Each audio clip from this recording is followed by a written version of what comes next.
हमारे देश भारत में रहस्य और माया की बात बिना अघोरियों के नहीं हो सकती है। मानव योनि में जीवन प्राप्ति के बाद भी ये अघोरी साधु एक अज्ञात जिंदगी के अनुसरणकर्ता कहलाए जाते हैं। इनका उठना बैठना, खाना पीना, यहाँ तक के सोच विचार एक आम इंसान से काफी अलग होता है। इस खास हिंदू संप्रदाय की शुरुआत पौराणिक काल से बताई जाती है। इन्हें हिंदू धर्म के अंतर्गत अघोर पंथ का माना जाता है, जिनका संबंध भगवान शिव से ज्यादा रहा है।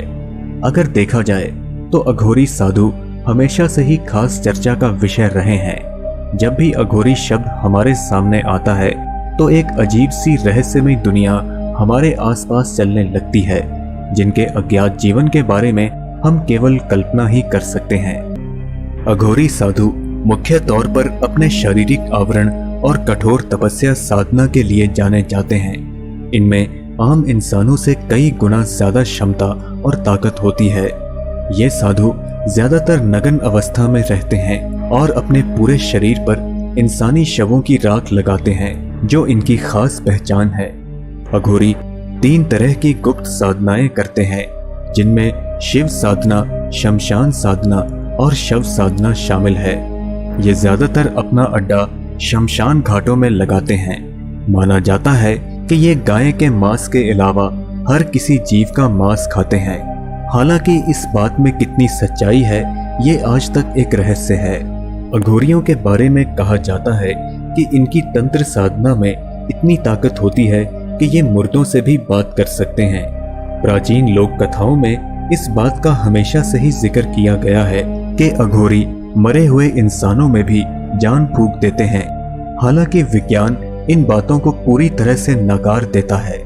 हिंदू धर्म में 5 साल से कम उम्र के बच्चों के शवों को जलाने की बजाय उन्हें या तो दफना दिया जाता है या फिर गंगा जल में प्रवाहित कर दिया जाता है। माना जाता है कि ये अघोरी इन बच्चों के शवों को अपना निशाना बनाते हैं, जिनका उपयोग ये अपनी गुप्त तंत्र साधना में करते हैं। आइए दोस्तों, अब हम वर्तमान में इनके विशेष ठिकानों के बारे में जानते हैं। तंत्र साधना के लिए पश्चिम बंगाल सबसे ज्यादा चर्चा में रहने वाला राज्य है, और जहां तंत्र साधना हो वहां पर अघोरियों का जिक्र अवश्य ही होता है। बीरभूमि जिले में अंतर्गत पश्चिम बंगाल का तारापीठ अघोरी तांत्रिकों का सबसे बड़ा ठिकाना बताया जाता है। ये स्थान तारा देवी के लिए प्रसिद्ध है।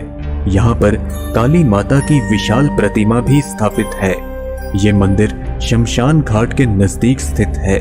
कहा जाता है कि इस शमशान घाट की अग्नि कभी भी शांत नहीं होती और रात के समय यह शमशान घाट अघोरियों की गुप्त साधनाओं का विशेष ठिकाना बन जाता है। असम के गुवाहाटी शहर में मौजूद कामाख्या मंदिर अघोरियों की तंत्र साधना का मुख्य स्थल माना जाता है। ये स्थान भारत के प्रमुख शक्ति पीठों में से एक है। पौराणिक मान्यता के अनुसार यहाँ पर देवी सती के शरीर का एक अंग गिरा था। माना जाता है कि यहाँ पर स्थित शमशान घाट में देश के अलग अलग स्थानों से तांत्रिक गुप्त सिद्धियां प्राप्त करने के लिए पहुंचते हैं। ये मंदिर एक पहाड़ी पर बना है, जहां हर रोज श्रद्धालुओं की लंबी कतार लगी रहती है। जहां स्वयं भगवान शिव विराजमान हो, वह जगह भला अघोरियों से कैसे दूर हो सकती है। तारापीठ और कामाख्या मंदिर के अलावा महाराष्ट्र के नासिक में स्थित त्रयंबकेश्वर ज्योतिर्लिंग मंदिर में भी अघोरी साधुओं का भारी जमावड़ा लगता है। ये मंदिर भोलेनाथ को समर्पित है। मंदिर के अंदर 3 छोटे लिंग मौजूद हैं, जो ब्रह्मा, विष्णु, महेश के प्रतीक माने जाते हैं। यहाँ ब्रह्मगिरी पर्वत भी स्थित है, जहाँ से गोदावरी नदी का उद्गम माना जाता है।